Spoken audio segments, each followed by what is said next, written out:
Okay, I'm joined today by the interim leader of the Maverick Party, Jay Hill. Thank you. You've been on my show before, but not during election time. I know these are busy times for everybody right now, especially in this final week. So I'll start with something easy. Just how's the campaign been going? Well, I think pretty well. I mean, our biggest challenge, and we've known that right from the beginning, Cory, is exposure.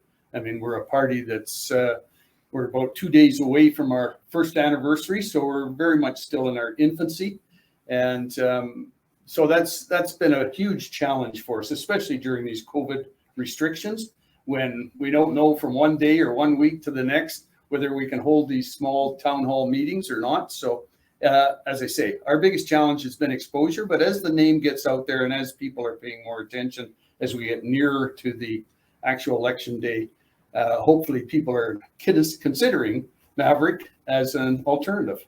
Yeah, well, and you're the old school reformers. I was a young reformer at the time. I'm not young anymore, but and you're modeling this in much of the old way of the reform of the West wants in a dedicated Western party. But you did make it clear it's not a secessionist party. This is I guess regionalist, perhaps might be the best term for it. Well, I think that we, at least in the initial stages of the development of Maverick, what we're looking for is to emulate to some extent the Bloc Québécois. Their strategy in the House of Commons, as you know, Cory, is very simple. And they are very outspoken about it, that if legislation or a motion before the House is deemed to be good for Quebec, they speak in favor of it and they vote in favor of it. And so really what we would like to see, at least in the initial stages of the growth of Maverick, is to elect a few MPs and send down to Ottawa and operate very much in that same way. Only obviously, if legislation is deemed to be good for Western Canada in the best interest of Westerners, they would support it. Yeah, well, and I watched all of the debates. It was a torturous thing, though. There's some things to be found and taken from them. I mean, one thing I'd heard from other people with Yves Francois Blanchette was, at least as much as he might be maddening with how he is, he's unapologetic. He said, exactly. I'm here for Quebec. I speak for Quebec. And he basically said in the English campaign, I don't really care about the rest of this. I'm just here for Quebec. Unfortunately, it's just the nature of our country, though. If our regions want to stand up for ourselves, it's kind of the attitude we have to start taking. Well, and that's the big difference. You mentioned my history with Reform and then Canadian Alliance, and obviously eventually serving as a cabinet minister with Stephen Harper in the Conservative government. And I guess what I've been saying as I've been traveling around Western Canada during this campaign is that I'm a slow learner. And it's taken me quite some time, most of my life, in fact, to learn that the system does not work in the best interest of the West. And so what we've tried to do is design a political party now to, as I say, basically copy the model that the Bloc Québécois has been using in the House of Commons, that we recognize that all the national parties, and I would include the PPC in this, once you run nationally from coast to coast to coast in Canada, and that's the old reform model of the West wants in, the minute you do that, you have to appeal to where the most votes are. And then you water down your message to appease where the majority of the seats and votes are in central Canada. We're not doing that. We're going to continue to, we're going to start from running in the West, and we're going to stay running in the West so that we can properly and accurately reflect the best interests of the West. Well, that's good. I wanted to clarify that because I remember that from the 90s, actually. I think it was Bruce Stubbs who was running the Guardians United Against Reform's Demise, and then all of the messiness as the Canadian Alliance got formed, and eventually we just seemed to come full circle. Now we're back at the start of the circle again, but have we learned from the last exercise? Like, we're not going to repeat that. It's been very clear on that. Well, I certainly hope so, Cory. That's my intent in launching this a little over a year ago with Wexit Canada, and only because that party had already applied for eligibility under the Elections Canada rules. And then we immediately started to morph it into what became the Maverick Party, as I say, about a year ago. And our intention is not to repeat the mistakes of the past, where we go down to central Canada, where we end up, splitting the vote down there, electing Liberal governments by default, as we did with Jean Chrétien in the 90s. We don't want to see that happen again. Obviously, we believe that the West has not had proper representation, and it certainly isn't going to under Aaron O'Toole. Yeah, well, it's an interesting role that, I like the pizza parliament model in some ways. You can at least get a lot of different voices for such a regionally diverse country. Yep. And you still can't be functional if you accept that. Like, with Jagmeet Singh and the NDP, they know they're never going to form government. So they modeled themselves, though, to be influential for their ideology and just get that corner and be able to do so. But I just like to compare that, say, I mean, ideologically quite different than Maverick, but you could still hold a corner and represent that and be cooperative in Parliament and get the job done.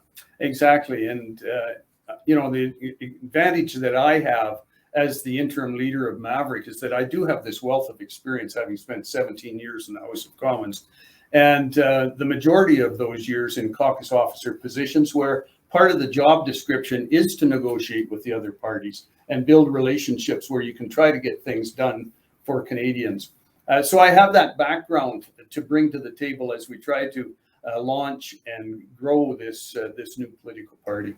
So, and something, since you'd mentioned that, though, you are the interim leader, and that's something that some people have wondered. Like, I know with short timelines, it's difficult. You certainly can't deal with that during an election, but is there going to be then an AGM, a leadership race, that sort of thing pretty soon, shortly after the election?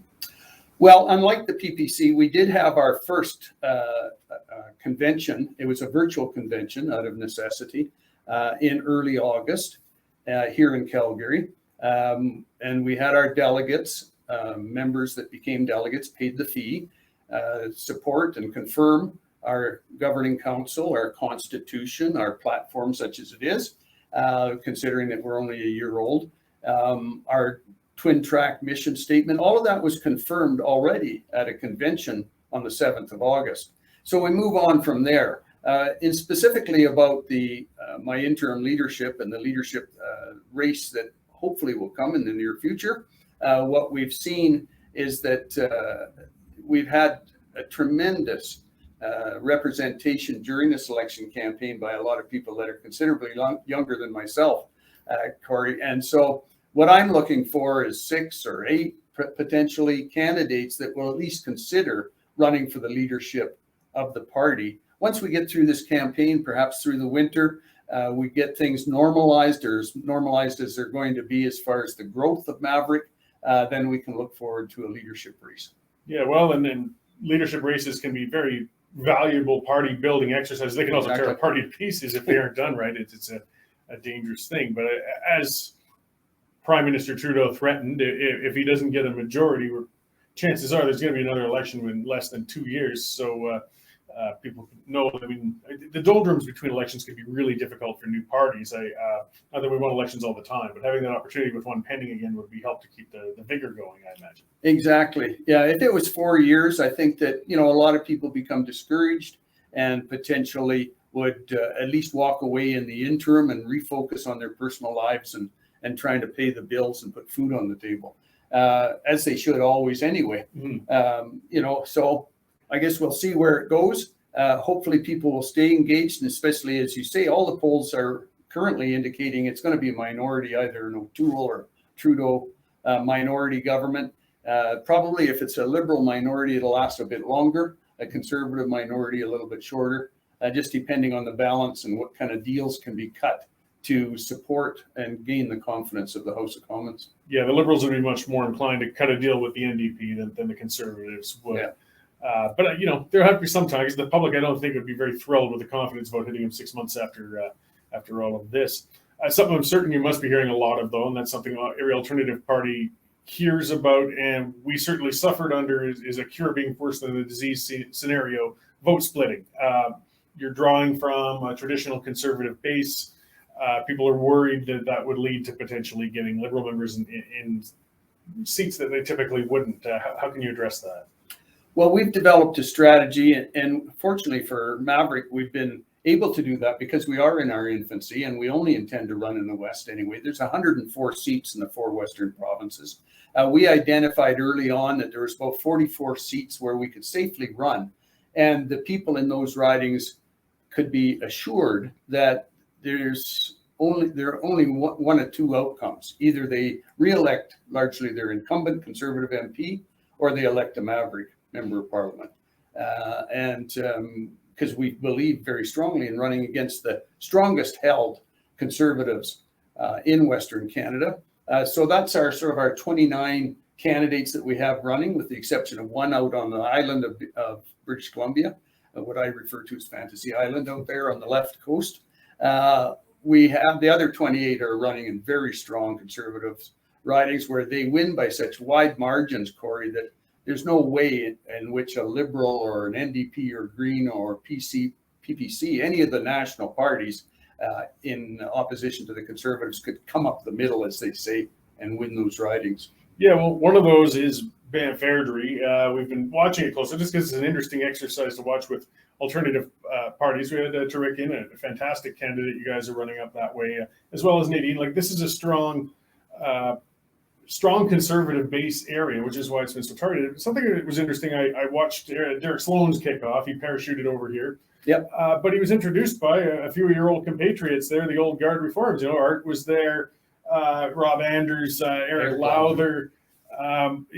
What's going to happen with Derek Sloan? Do you think he's building a party base out here, or is this going to be a one-off? Because he does have some significant, I guess, traditional supporters behind him, but it does seem to be kind of an unusual move. Well, unusual to say the least. I mean, it's anybody's guess what was the tipping point for why Mr. Sloan decided to come out and challenge in Alberta, in Western Canada, as opposed to staying where he lives in Ontario and running for his own seat there. If you look at what happened with Jody Wilson-Raybould, who just launched her book yesterday, I mean, she chose to run in her riding in Vancouver. She ran a very strong campaign in 2019, and it's very difficult for an independent like Mr. Sloan to win. But normally they have their best chance where they're best known. So I haven't talked to Mr. Sloan. I don't know why he made that choice to come out to Alberta and, as you say, parachute into Banff Airdrie. I personally believe that it's going to be very, very difficult for him to attract more than just a core support in any riding other than his own back in Ontario. So we'll just have to see. That's the great thing about democracy. The people will have the final say. He's got the right to come out and throw it out there. Exactly. There's no residency requirements in federal law about running. There's been people suggest to me, partly because of Mr. Sloan and his notoriety, that perhaps we should consider such a law where you actually have to live in the riding. That's great. I don't have a strong feeling one way or the other, Cory, but it's out there now. It's been raised. And perhaps that's something that should be considered or debated. Yeah, we'll see. I mean, it's just so little impact typically with a parachute. As you said, we don't see very many independents. Lindsay-Etta did that a long time ago, but he didn't do it by moving. He was already well established in his riding before he did. Which is sort of the normal thing. Same with a former roommate of mine, Chuck Cadman.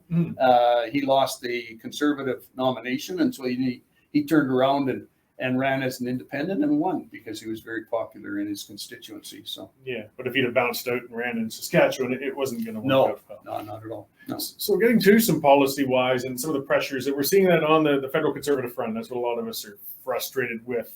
Aaron O'Toole has very much been bending over backwards to get the Central Canadian support. He's flip-flopped on the carbon tax. He's flip-flopped on the repealing of the gun law from Trudeau. As well, it sounds like he's going to give an unqualified check to Quebec for daycare even, but I don't recall him offering that for the West. What's your response to how, badly watered, in my view, the Conservative Party has been getting at chasing the central votes?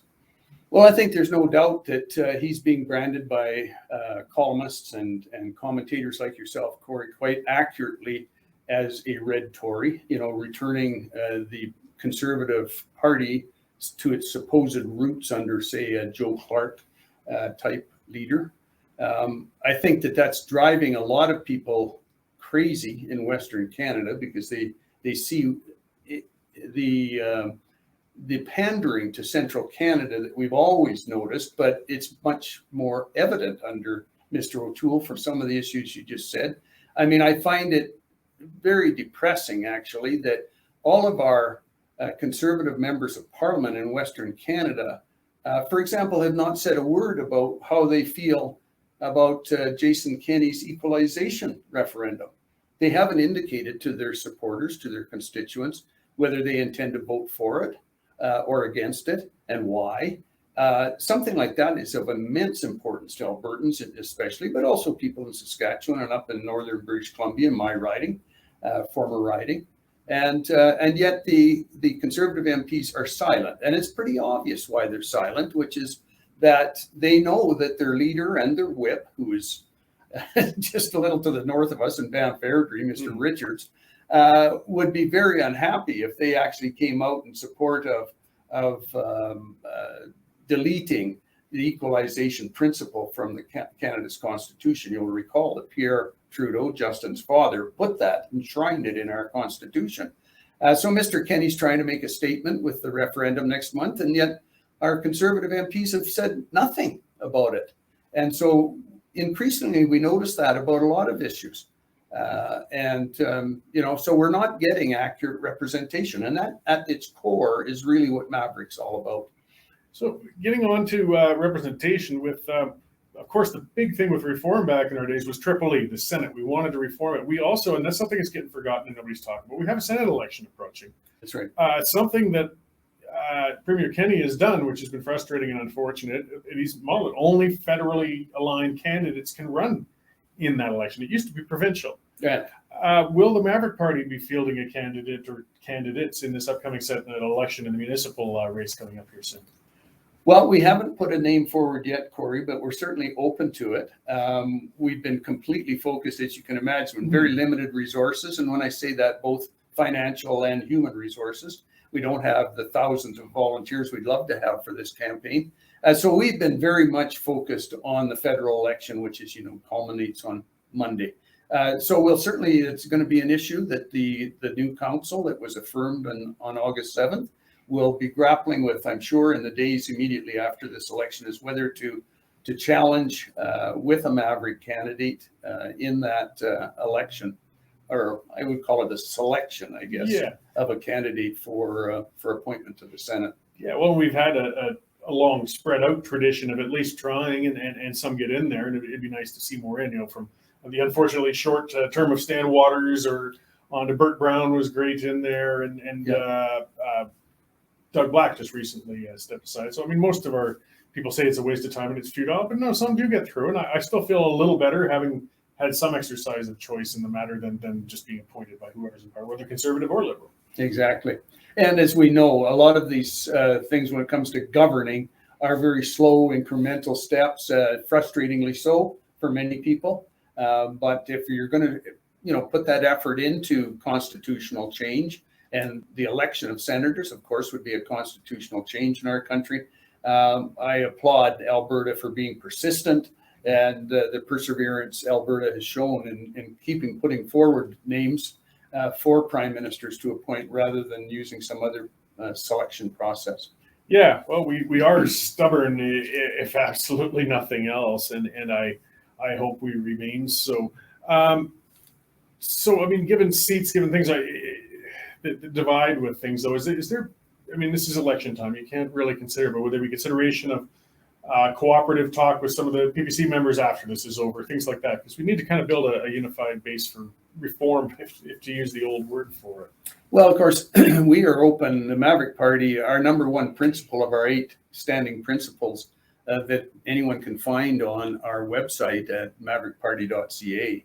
Our number one principle is that everyone's welcome within the Maverick Party, despite past partisan activities or alignment with other parties. We want anybody that believes that the West has always been getting a shafting from central Canada, treated like a colony, that it continues. Our one of our mainstay industries, our oil and gas industry, has been under attack, certainly increasingly since Justin Trudeau took over in 2015. So the last 6 years have been horrendous for our oil and gas industry, our energy industry, and we want to see a turnaround in that. So, I guess when I reflect on this, irresponsible, unnecessary, and unwanted election, and I know you've remarked similarly, Cory, I can't help but think that somehow we're missing a lot of the primary issues that Canadians, and in particular Western Canadians, should be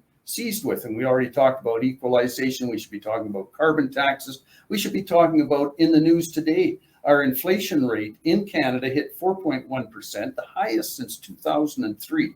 And I can't be the only one that's noticing the increased cost of groceries when I go to the grocery store. And, there are tough times coming for Canadians, and in particular Western Canadians, because so many of our federal policies discriminate against Western Canada, discriminate in particular against Alberta and our energy industry. And here we sit. And throughout this election campaign, a lot of these things are not even being discussed. And that's a deep, deep concern for myself, because the reason why I came out of retirement and started this effort with a small group of other people is out of concern for future generations. I think you and I are at that age, me more so than you because you're way younger, but where we can survive okay through whatever comes, I think. Yeah. We're not raising young children any longer. Yeah, exactly. But our grandchildren and even the generations that come after them, inflation is being driven by rampant, unfettered government spending.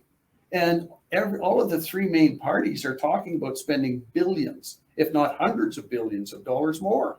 And that's only going to fuel inflation, which is then going to fuel interest rates, which is going to fuel higher taxes, which is ultimately going to fuel greater poverty. And it's important that Canadians consider this during an election campaign. Well, yeah, and then the next thing we see is when they realize, oh my God, the books are a mess. Well, look at Alberta, they got all that oil and gas. All of a sudden we'll be popular. Yeah. As far as coming in and taking it, not letting us develop it. I mean, we keep going in circles, and we still will need that voice for standing up for the West, even if O'Toole becomes the next prime minister. I mean, something I've said before a lot of times is when the Liberals screw the West, it creates a lot of alienated people. But when the Conservatives screw the West, you create separatists, because we expected it out of the Liberals. It's when the Conservatives do it to us that we lose it. And if we don't push back against kind of our own preferred party, or at least hold a voice of conscience, they will drift to that central Canadian view every time. Yeah. And of course, case in point, history does repeat itself.